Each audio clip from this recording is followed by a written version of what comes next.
Assalamualaikum warahmatullahi wabarakatuh. Perkenalkan, kami dari kelompok 3 yang beranggotakan saya sendiri Nurul Asia, Sumiati, Nadia Milenia, dan Hafifah. Di sini kelompok 3 ingin menjelaskan instrumen identifikasi anak cerdas istimewa dan bakat istimewa. Peserta didik cerdas istimewa dan bakat istimewa ada dua kriteria dalam hal ini, yaitu cerdas istimewa dan bakat istimewa. Cerdas istimewa menurut beberapa ahli yaitu cerdas istimewa adalah mereka yang memiliki kemampuan intelektual yang jauh melampaui kemampuan peserta didik lain seusianya yang menunjukkan karakteristik belajar yang unik sehingga membutuhkan stimulasi khusus agar potensi kecerdasannya dapat terwujud menjadi kinerja yang optimal.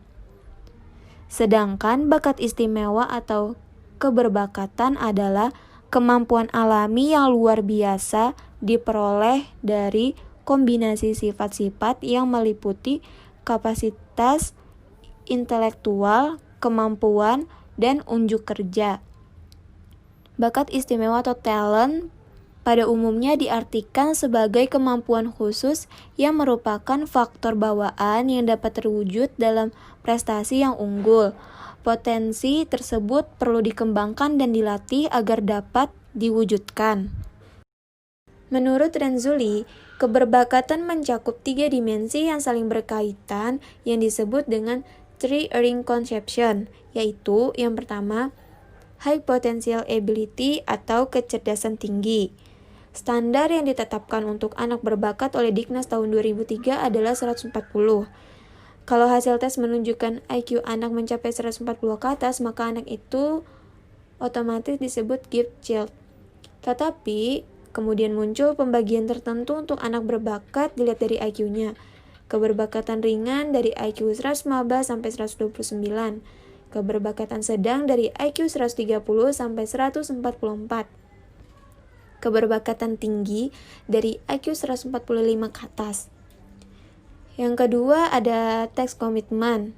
Task commitment adalah sejauh mana tanggung jawab dalam menyelesaikan tugas. Tugas yang di sini maksudnya adalah tidak tugas dari sekolah, tapi juga tugas di rumah. Tes komitmen dapat diukur melalui tes tertentu yang hanya boleh dilakukan oleh psikolog. Tes komitmen ini mencakup tanggung jawab, motivasi, keuletan, kepercayaan diri, memiliki tujuan yang jelas sebelum melakukan sesuatu, dan kemandirian. Yang ketiga yaitu kreativitas.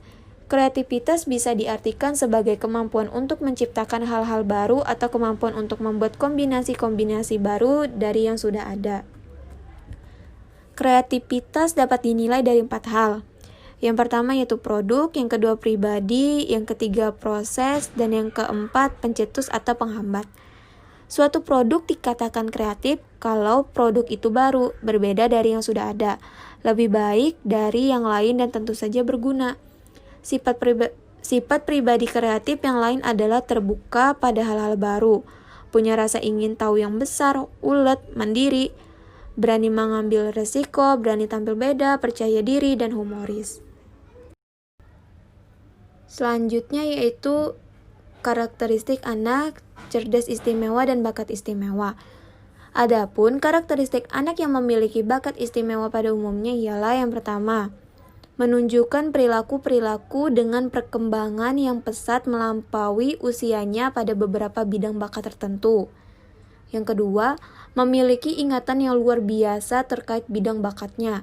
Yang ketiga, berkonsentrasi secara mendalam pada hal-hal yang diminatinya untuk jangka waktu yang lebih lama dibandingkan dengan anak seusianya.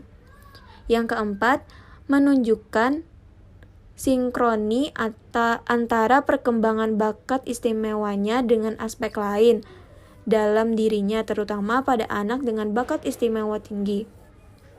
Selain karakteristik pada umumnya yang tadi sudah disebutkan, dapat pula terlihat bakat istimewa pada bidang tertentu, di antaranya karakteristik bakat istimewa pada seni tari dan karakteristik bakat istimewa pada bidang olahraga. Nah, di sini selanjutnya saya ingin menjelaskan klasifikasi anak cerdas istimewa dan bakat istimewa, yaitu anak yang mempunyai kecerdasan di atas rata-rata dapat diklasifikasikan menjadi tiga kelompok, seperti dikemukakan oleh Sutratina Tirtonegoro 1984-29, yaitu superior, gifted, dan jenius. Ketiga kelompok anak tersebut memiliki peringkat ketinggian intelijensi yang berbeda. Yang pertama, ada jenius. Jenius ialah anak yang memiliki kecerdasan luar biasa, sehingga dapat menciptakan sesuatu yang sangat tinggi nilainya. Intelijensi quotient-nya atau IQ berkisaran 140 sampai 200. Anak jenius memiliki sifat-sifat positif sebagai berikut. Daya abstraknya baik sekali, mempunyai banyak ide, sangat kritis, sangat kreatif, suka menganalisis, dan sebagainya. Yang kedua, ada gifted. Anak ini disebut gifted and talent adalah anak yang tingkat kecerdasan atau IQ-nya antara 125 sampai dengan 140. Di samping memiliki IQ tinggi, juga bakatnya sangat menonjol seperti bakat seni musik, drama, dan ahli dalam memimpin masyarakat.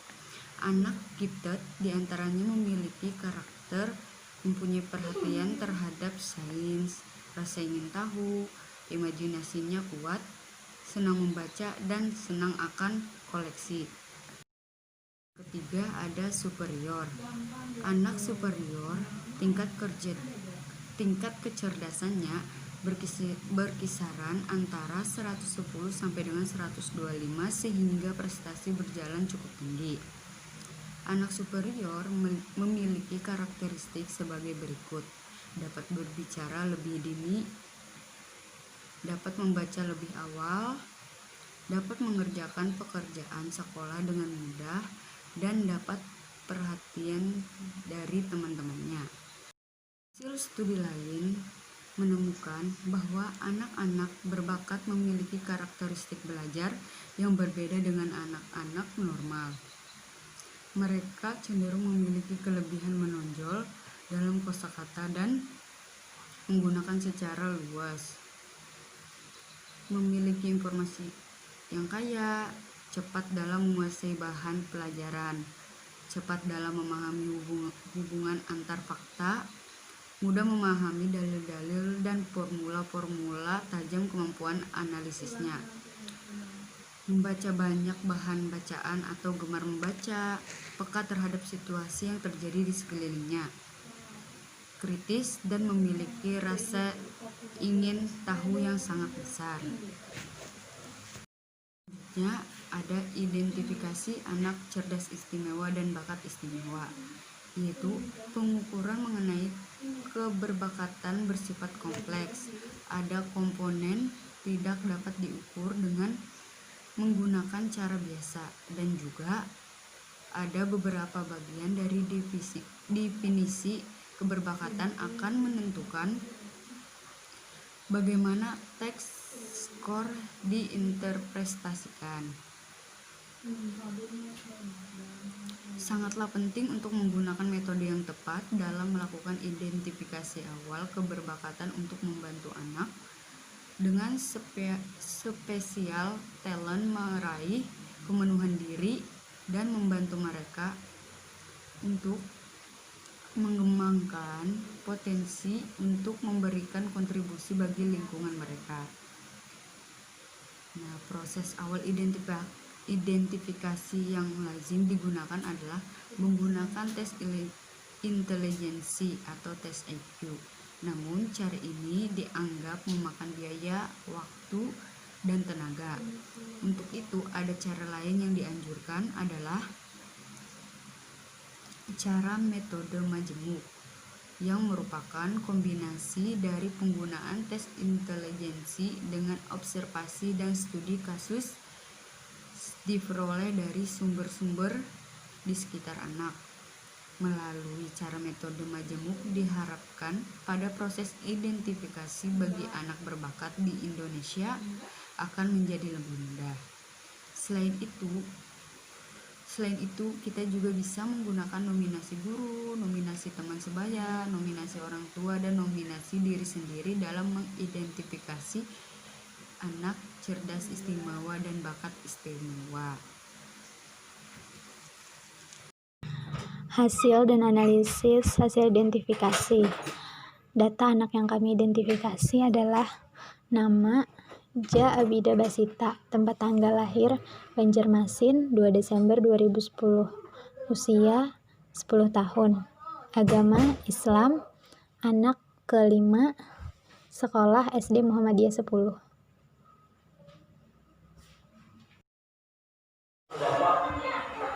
Berdasarkan hasil analisis teori Renzulli, dapat dilihat bahwa pada aspek IQ di atas rata-rata, anak mempunyai potensi yang bagus dalam bidang akademik. Dalam aspek kreativitas, anak memiliki rasa ingin tahu yang tinggi, mampu mengotak-atik suatu benda dan memiliki keingintahuan yang besar terhadap detail benda tersebut. Tetapi dalam membuat lukisan dan berinovasi, membuat karya sendiri, anak belum mampu. Dalam aspek komitmen terhadap tugas, anak mampu memprioritaskan kegiatan yang diminatinya. Tetapi anak tidak gigih ketika dihadapkan dengan tugas-tugas yang sulit, tidak teliti, tidak tekun dalam mengerjakan sesuatu. Berdasarkan dari hasil analisis nominasi guru, anak memiliki rasa ingin tahu yang besar karena ia sering bertanya ketika guru menjelaskan materi pembelajaran. Adapun dalam hal memecahkan masalah atau mengerjakan tugas, anak mampu tetapi tidak cepat. Terkadang ia bosan pada pelajaran tertentu yang menurutnya susah. Anak juga terlihat aktif di kelas, memiliki kepercayaan diri yang tinggi, dan berbicara dengan tata bahasa yang baik. Berdasarkan dari hasil analisis nominasi orang tua di atas, ibunya mengatakan bahwa ia mulai berbicara sama saja seperti anak pada umumnya, hanya saja lebih cepat dalam hal berjalan. Saat dia masih balita, apabila ia ingin mengambil barang atau sesuatu hal di tempat yang tinggi, ia tidak meminta tolong, melainkan ia mencoba untuk mengambil barang tersebut sendiri, sampai ia bisa meraihnya. Ia juga memiliki rasa ingin tahu yang kuat. Apabila diberikan pertanyaan atau diminta untuk menjelaskan kembali mengenai sesuatu hal, ia pasti akan memberikan tanggapan secara rinci dan detail. Ia memiliki minat yang luas, suka mencoba hal-hal baru. Dalam perhatikan suatu hal secara detail, jeli, dan tidak melewatkan apapun. Entah yang dia perhatikan persamaan dan perbedaan antara orang, peristiwa, atau benda. Daya ingatnya juga kuat, namun ia juga mudah lupa. Anak cepat beradaptasi dengan lingkungannya. Interaksinya dengan orang dewasa juga baik, cepat akrab, dan mudah bergaul. Buku atau cerita yang ia sukai adalah mengenai sejarah. Ia menyukai permainan puzzle atau Lego. Pada saat menyusun, ia tidak akan berhenti sebelum puzzle atau Legonya tersusun. Ia suka membongkar berulang kali puzzle atau Lego agar berbeda dari sebelumnya. Pada bidang seperti menyulam atau menjahit, menggambar, melukis, fotografi, anak tidak tertarik. Tetapi dalam bidang seni, ia ada menunjukkan bakat, yaitu dalam bernyanyi. Satu kelebihan lagi yang dimiliki anak, yaitu dalam pengucapan maharajul huruf. Ia dengan mudah dan cepat dan mengikuti apa yang diajarkan oleh ibunya. Dengan satu kali ia langsung bisa, bahkan tidak ada kesalahan. Berdasarkan hasil analisis nominasi teman sebaya di atas, anak cepat dalam memecahkan masalah akademik atau mengerjakan tugas. Ia senang memimpin kelompok, bergaul dengan banyak orang. Ia juga jeli, teliti, dan tahu ketika ada sesuatu yang salah. Ia sering membuat lucuan dan mencairkan suasana, dan sangat fasih saat berbicara atau menyampaikan pendapatnya.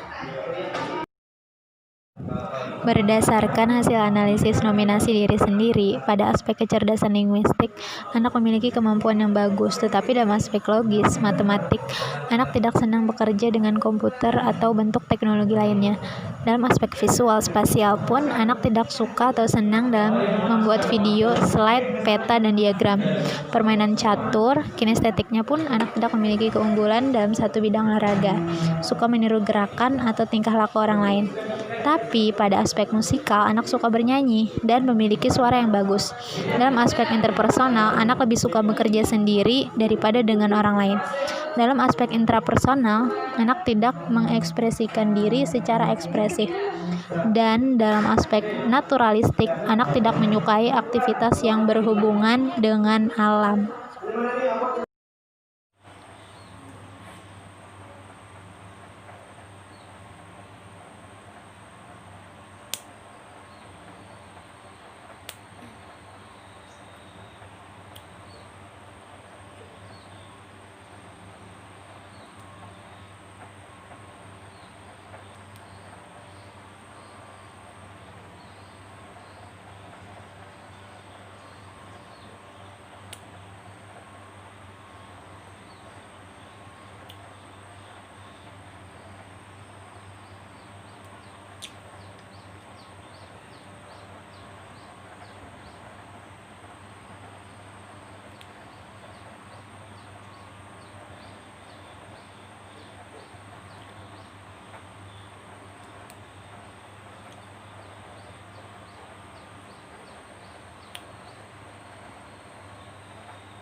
Saja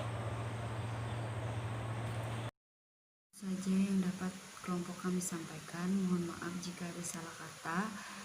Wassalamualaikum warahmatullahi wabarakatuh. Terima kasih.